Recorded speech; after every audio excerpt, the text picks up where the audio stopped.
الحمد لله نحمده ونستعينه ونستغفره ونؤمن به ونتوكل عليه ونعوذ بالله من شرور أنفسنا ومن سيئات أعمالنا من يهده الله فلا مضل له ومن يضلل فلا هادي له ونشهد أن لا إله إلا الله وحده لا شريك له ونشهد أن سيدنا نبينا مولانا محمدا عبده ورسوله أما بعد فقد قال الله تعالى في القرآن العظيم والفرقان المجيد فأعوذ بالله من الشيطان الرجيم بسم الله الرحمن الرحيم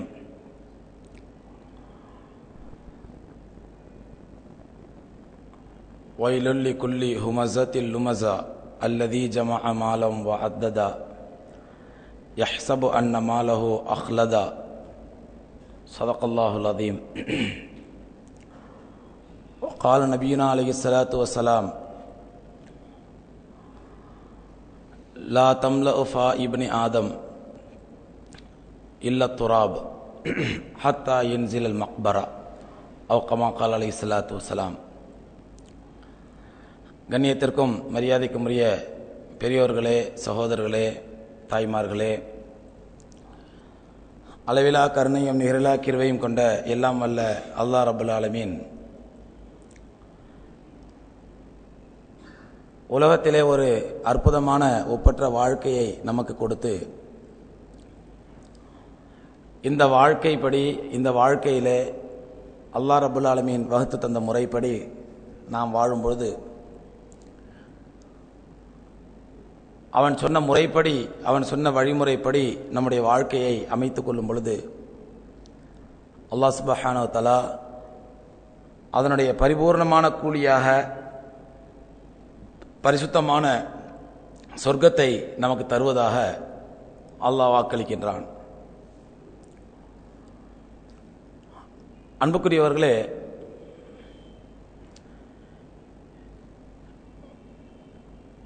அல்லாஹ்வுடைய அருள்மறை குர்ஆனை நாம் எடுத்து பார்க்கும் பொழுது அதிலே அல்லாஹ் ரப்பல் ஆலமீன் நமக்கு சொல்லக்கூடிய கட்டளைகளை விட,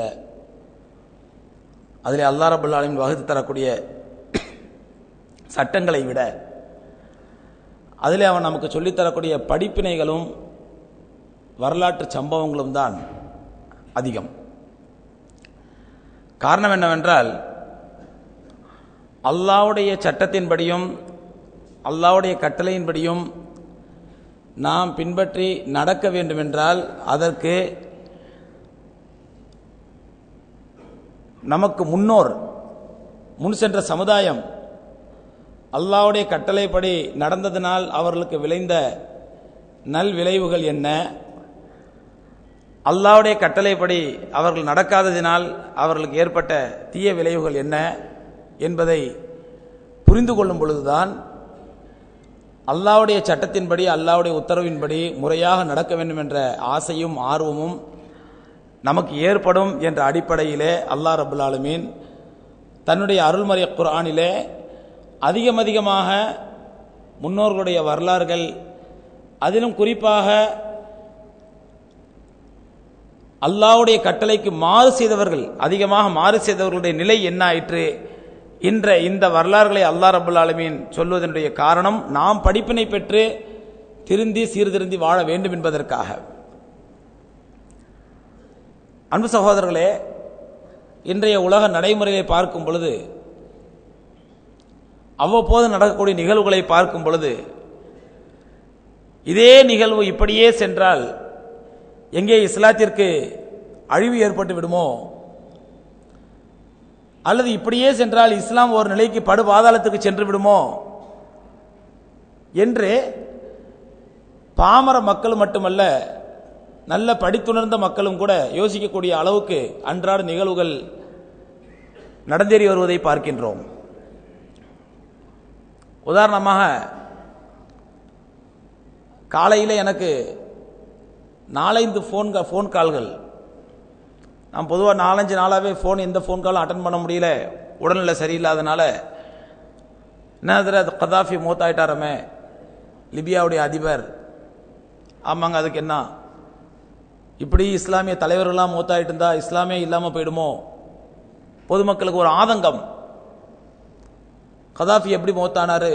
அவரை சுட்டு கொண்டுட்டாங்களே, அதனால இஸ்லாத்துக்கு பாதிப்பா?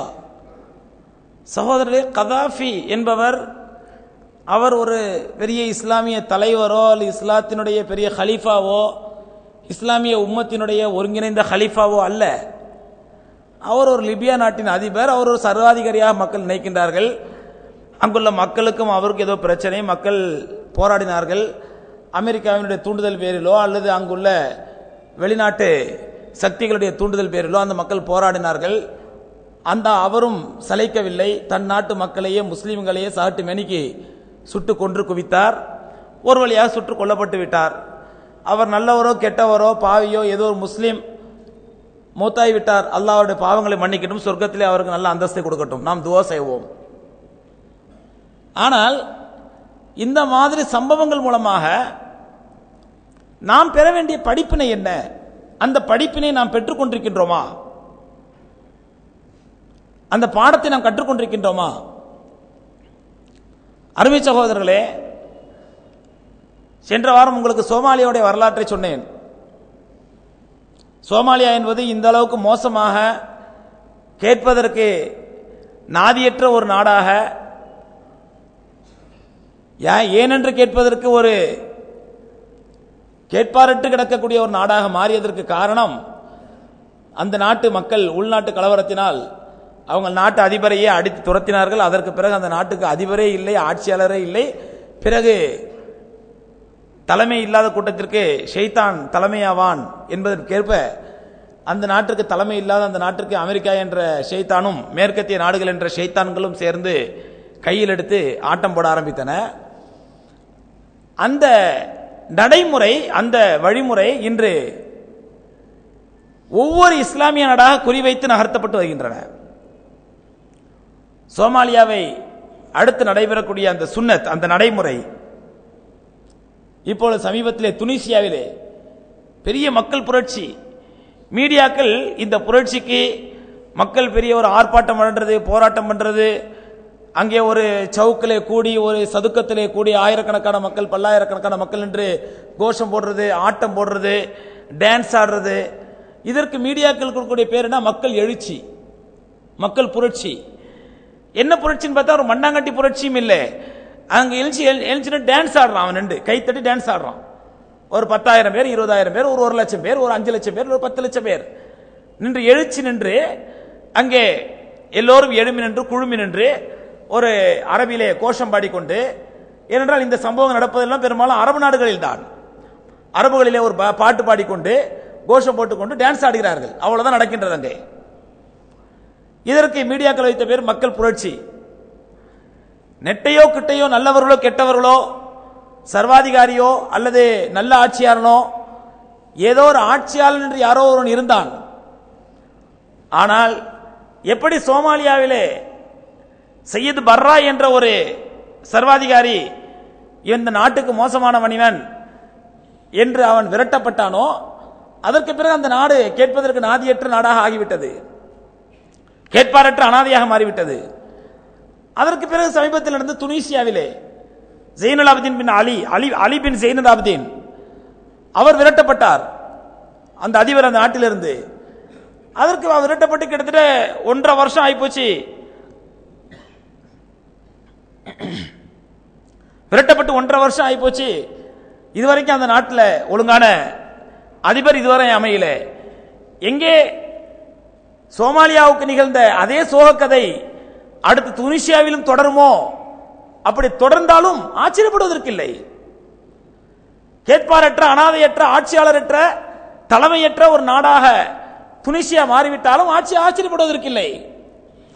அந்த துனிசியாவை தொடர்ந்து அடுத்து நிகழ்ந்தது எகிப்திலே. எகிப்தினுடைய அதிபர் கமால் அப்துல் நாசர், அவர் ஒரு சர்வாதிகாரி தான். நான் எதற்காக சொல்கிறேன் என்றால், சோமாலியாவினுடைய சையது பர்ராவிலிருந்து ஆரம்பித்து, துனிசியாவினுடைய அலி பின் ஜெயினுல் ஆபிதீனிலிருந்து ஆரம்பித்து, அல்லது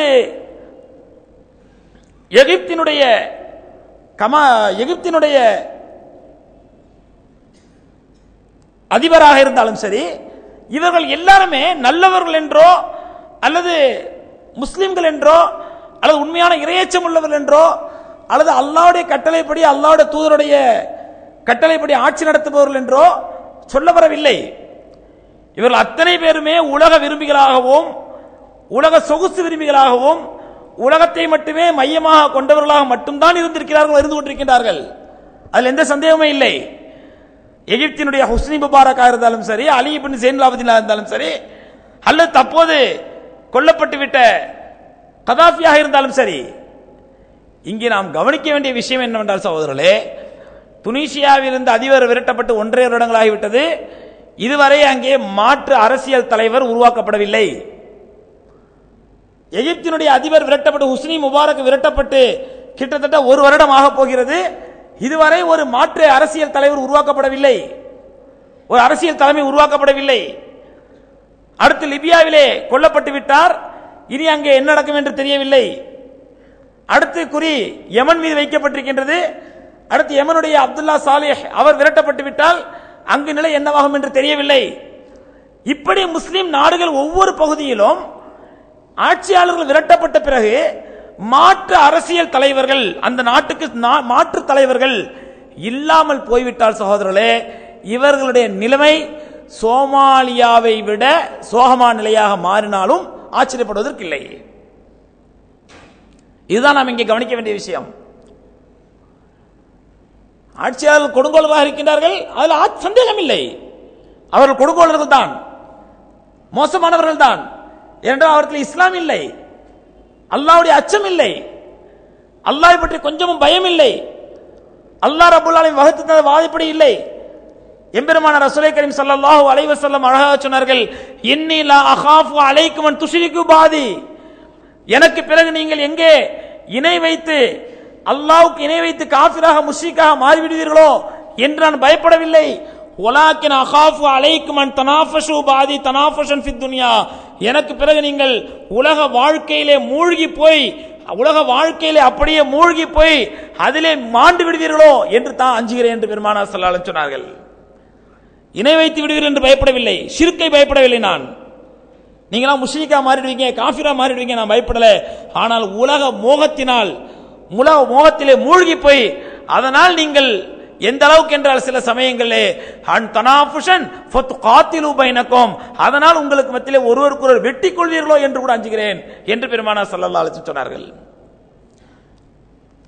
அன்பு சகோதரர்களே, இந்த அத்தனை பிரச்சனைகளுக்கும் இத்தனை இழிவுகளுக்கும் இத்தனை மோசமான விளைவுகளுக்கும் அடிப்படை காரணம் என்ன என்று நாம் பார்க்கும் பொழுது, எந்த ஒரு விஷயத்தை அல்லாஹ் ரப்பல் ஆலமீன் தன்னுடைய மார்க்கத்தின் மூலமாக தடை செய்தானோ, எந்த ஒரு விஷயத்தை எம்பெருமான ரசூலை கரீம் ஸல்லல்லாஹு அலைஹி வஸல்லம் அவர்கள் தன்னுடைய போதனை மூலமாக வன்மையாக கண்டித்தார்களோ, அந்த விஷயத்தை இந்த உம்மத் கைவிடவில்லை. அல்லாஹ் தடை செய்ததை, அல்லாஹ் ரசூல் ஸல்லல்லாஹு அலைஹி வஸல்லம் வன்மையாக கண்டித்ததை இந்த உம்மத் கைவிட தயாராக இல்லை. அதுதான் இந்த உலகத்தின் மீதுள்ள மோகமும் இந்த உலகத்தின் மீதுள்ள வெறியும் என்று பெருமானார் ஸல்லல்லாஹு அலைஹி வஸல்லம் சொன்னார்கள். ஏத்தியல் நாசி ஜமான், ஒரு காலம் வரும், ரசூலுல்லாஹி ஸல்லல்லாஹு அலைஹி வஸல்லம் சொன்னாங்க, அந்த காலத்திலே நீங்கள் எதிரிகள் உங்கள் மீது பசித்தவர்கள் உணவு தட்டின் மீது ஆர்வம் கொண்டு பாய்வதை போன்று எதிரிகளுக்கு உங்களை தாக்குவதென்றாலும் உங்களை மாய்ப்பதென்றாலும் உங்களை அழிப்பதென்றாலும் அவர்களுக்கு அவ்வளவு ஆர்வமாக வருவார்கள். உங்களை அழிப்பதிலே எதிரிகள் எவ்வளவு ஆர்வமாக இருப்பார்கள் என்றால், பசியோடு இருப்பவன் எப்படி உணவு தட்டை நோக்கி ஆர்வமாக வருவானோ அதுபோன்று உங்களை அழிப்பதற்கு எதிரிகளுக்கு ஆர்வத்தோடு வருவார்கள்.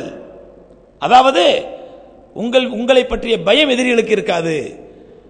முஸ்லிம்களா வேணாம்பா, எதுக்கு வம்பு என்று ஒதுங்கி இருக்க மாட்டார்கள்.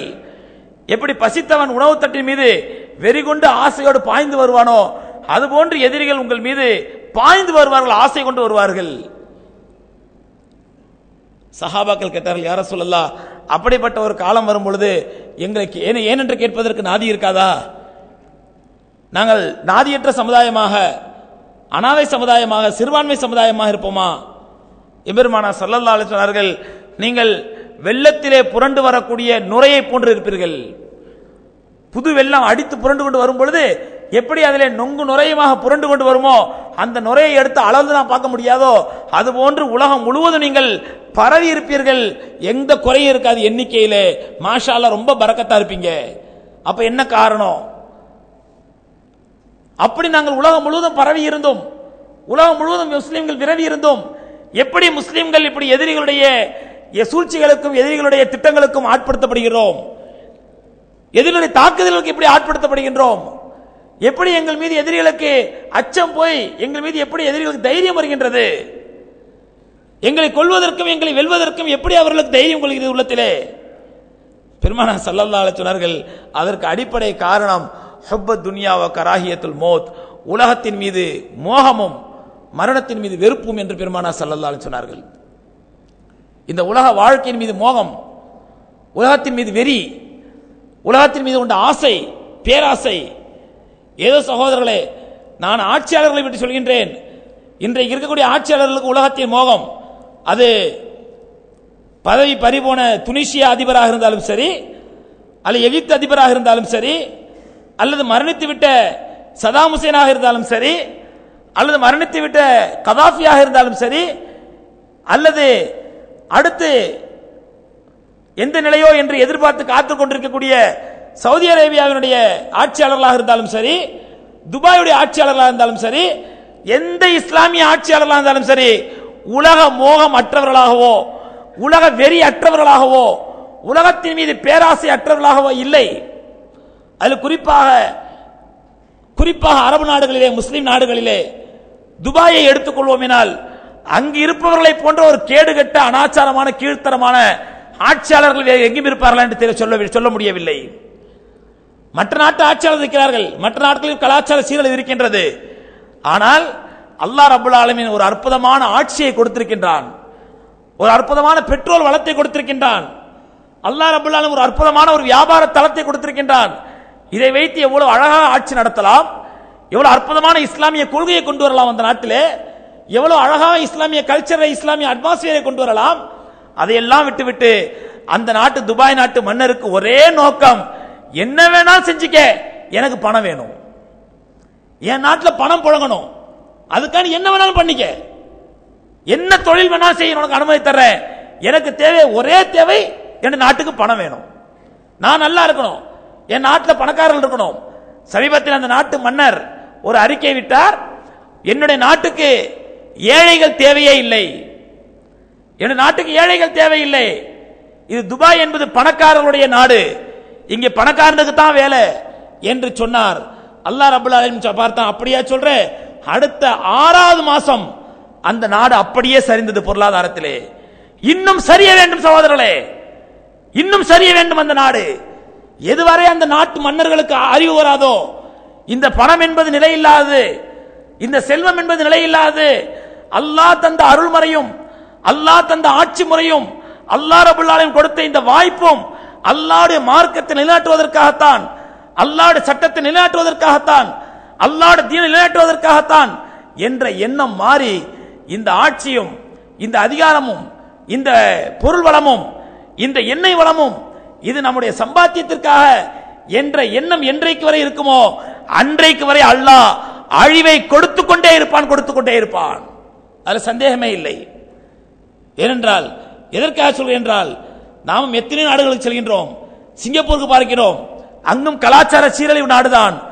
ஆனால் அந்த நாட்டில் போகும் மனதில் வேதனை ஏற்படவில்லை.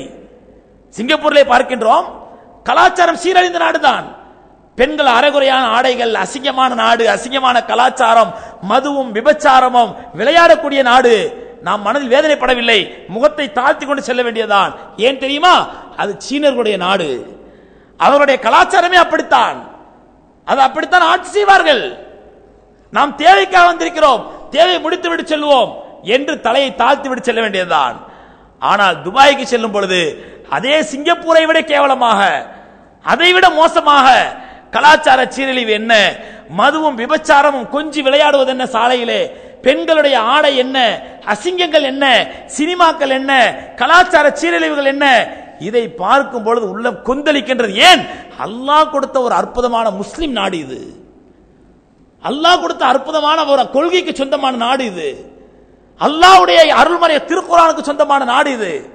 இப்படிப்பட்ட நாட்டிலே அல்லாஹ்வுடைய ஆட்சியை நிலைநாட்டுவதற்கு பதிலாக எனக்கு பணம் தான் முக்கியம், பணம் தான் வேணும், பணத்திற்காக இங்கே யார் வேண்டுமானாலும் வந்து என்ன வேண்டுமானாலும் செய்து கொள்ளலாம் என்று ஒரு ஆட்சியாளன் சொல்கிறான் என்றால் அவனை விட ஒரு கேடுகட்ட ஆட்சியாளன் யார் இருக்க முடியும்?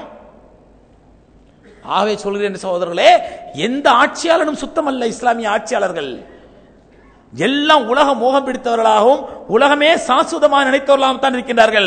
நாம் அவர்களை பற்றி பேசுவது ஒருபுறம் இருக்க, இந்த உலக மோகத்தை பொறுத்தவரையிலே, உலக வெறியை பொறுத்தவரையிலே பொதுமக்களாகிய நாம் எப்படி இருக்கின்றோம்?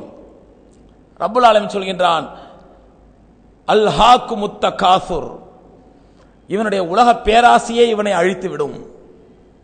அல்லாஹ் சொல்கின்றான், அல்ஹாக்குமுத் தகாசுர், இவனுடைய உலக பேராசையே இவனை அழித்து விடும். எதுவரை தெரியுமா? ஹத்தா ஸுர்துமுல் மகாபிர், இவன் கபறுகளை போய் சேரும் வரை இந்த உலக பேராசை இவனை அழித்துக் கொண்டே இருக்கும். கபூர்ல போய் சேரும் வரை இவனுடைய பேராசை அடங்காது. இதைத்தான் எம்பெருமானார் ஸல்லல்லாஹு அலைஹி வஸல்லம் சொன்னார்கள். ஆதமுடைய மகனுடைய வாய்கள், ஆதமுடைய மகன்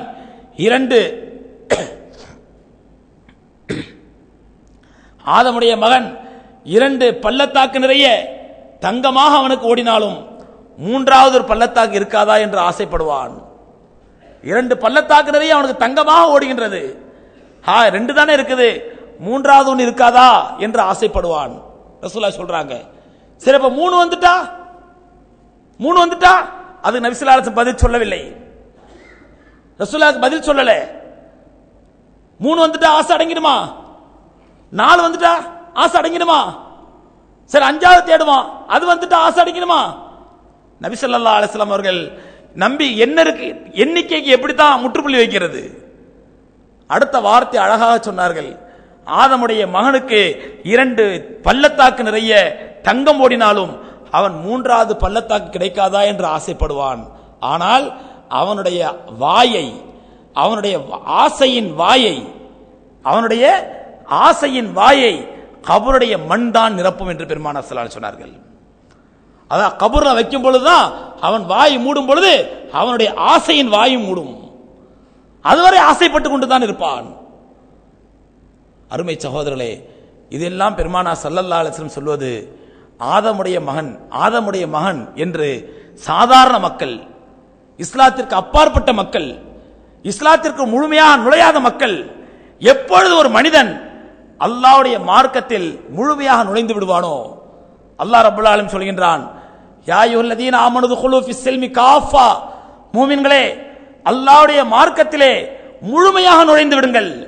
ஆத்திலே ஒரு கால், சேத்துல ஒரு கால் இல்லை, ஒரு கால் இஸ்லாத்திலே ஒரு கால் துனியாலே. துனியா மோகம் ஒரு பக்கம் வளர்ந்துகிட்டே இருக்குது. இஸ்லாத்துல இருக்கிறேன், முஸ்லிமா தான் இருக்கிறேன், இஸ்லாத்தினுடைய வாழ்றேன் என்று இஸ்லாம் இங்கிருந்து இங்கு வரை இஸ்லாத்தை பற்றி பேசுவது, ஆனா உள்ளம் முழுவதும் நிரம்பி இருப்பது உலகத்திலேய மோகம். இப்படி இல்லாமல் உதுகுலூ ஃபிஸ்ஸில்மி காஃபா, முழுமையாக இஸ்லாத்தில் நுழைந்து விடுங்கள், முழுமையான முறையில் அல்லாஹ்வுடைய மார்க்கத்தில் நுழைந்து விடுங்கள் என்ற அல்லாஹ்வுடைய உத்தரவுக்கேற்ப நாம் முழுமையாக அல்லாஹ்வுடைய மார்க்கத்தில் நுழையும் பொழுது அல்லாஹ்வுடைய தூதர் ஸல்லல்லாஹு அலைஹி வஸல்லம் அவர்கள் சொன்ன வாக்குறுதிக்கேற்ப ஆதமுடைய மகனுடைய வாய்களை கபருடைய மண்தான் அடைக்கும் என்ற நிலை இல்லாமல் அல்லாஹ் ரப்பல் ஆலமீனுடைய திருப்தியோடு ரலியல்லாஹு அன்ஹும் வரது அன்ஹு, ரலியல்லாஹு அன்ஹும் வரது அன்ஹு, நாம் மரணிக்கும் நேரத்திலே அல்லாஹ் நம் மீது பொருந்தி கொண்ட நிலையில், நாம் அல்லாஹ் மீது பொருத்தம் கொண்ட நிலையில், நாமும் அல்லாஹ்வுடைய விஷயத்திலே 100% சாட்டிஸ்பிகேஷன், அல்லாஹ் நம்முடைய விஷயத்திலே 100% சாட்டிஸ்பிகேஷன், 100% அல்லாஹ்வும் நம் மீது திருப்தி, நமக்கும் அல்லாஹ் மீது திருப்தி, பரஸ்பர திருப்தியோடு அல்லாஹ்வை சந்திக்கக்கூடிய நிலை மூமினுக்கு ஏற்படும். எப்பொழுது இந்த உலக மோகத்தை, உலகத்தின் மீது ஆசையை, உலகத்தின் மீது வெறியை நாம் அப்புறப்படுத்தும் பொழுது. எங்க நமக்கெல்லாம் அப்படிலாம் உலக வெறிலாம் இல்லையங்க. ஏதோ வாழ்க்கையில் சம்பாதிக்கிறோம், கொஞ்சம் கொஞ்சம் ஏதோ சம்பாதிக்கிறோம், சேர்த்து வைக்கிறோம், சின்ன வீடு வாங்குறோம், மனைவி மக்களுக்கு கொஞ்சம் நகை நட்டு வாங்குறோம், பிள்ளைங்களுக்கு கல்யாணம் பண்ணி கொடுக்குறோம், ஏதோ அல்ஹம்துலில்லாஹ் தேவையான அளவு தானங்க இருக்கிறோம், இந்த அளவுக்குலாம் ஒன்று நம்ம இல்லையங்க. சகோதரர்களே, நமக்கு உலக மோகம் இல்லை என்பதற்கு ஒரே ஒரு உதாரணம் என்ன தெரியுமா? நாம் எப்படி தெரியுமா சோதித்து பார்த்துக் கொள்ள வேண்டும்? உலக மோகம் இல்லை என்றால், உலக ஆசை இல்லை என்றால், நான் உலக மோகம் இல்லை, நான் ரொம்ப கம்மியாக சம்பாதிச்சு வச்சிருக்கிறேன், நான் உலக மோகன்டாக்கா நான் நிறைய சம்பாதிச்சிருக்கணும், பெரிய கோடீஸ்வரர் ஆகணும், நிறைய சம்பாதித்து வைத்திருப்பதல்ல உலக மோகத்திற்கு அடையாளம். நிறைய கோடி கோடியா சேர்த்து வைத்திருப்பதற்கு அல்ல உலக மோகத்திற்கு அடையாளம். சேர்த்து வைப்பது என்பதும் சம்பாதிப்பது என்பதும் நமக்கு நிறைய பணம் கிடைப்பது என்பதும் அது அல்லாஹ் தர அளவை பொறுத்து, அல்லாஹ் தர ரிஸ்கை பொறுத்து. நீங்க கொஞ்சமா கஷ்டப்படுவீங்க, அல்லாஹ் நிறைய ரிஸ்க் தருவான். ஹாஹான் ஹவா பிடிச்சு அலைவீங்க, அல்லாஹ் கொஞ்சமா தருவான். அது அல்லாஹ் தரக்கூடிய அளவை பொறுத்து.